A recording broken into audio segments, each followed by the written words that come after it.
Buongiorno e ben ritrovati con il TG Flash di New Sicilia, di seguito i titoli più importanti della mattina.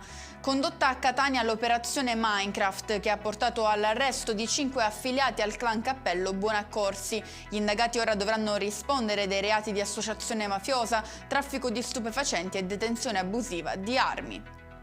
Torna sotto i riflettori il duplice omicidio di Alessandro Rovetta e Francesco Vecchio, uccisi il 31 ottobre del 90 nel sito delle acciaierie Megara di Catania dalla mafia, probabilmente per il rifiuto di cedere alle richieste di Pizzo. Eseguita oggi una perquisizione dalla DIA nei confronti di un presunto mediatore, Vincenzo Vinciullo, attualmente indagato.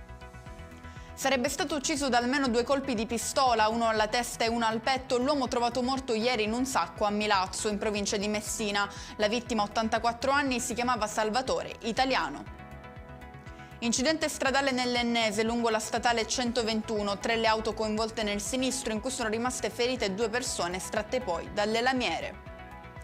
Sicilia e Mezzogiorno sempre più indietro per profitto e dispersione scolastica, è ciò che emerge dai dati del rapporto Invalsi 2025 che sottolinea un crescente divario tra nord e sud. A lanciare l'allarme è il segretario generale della FILC CGIL Sicilia Adriano Rizza.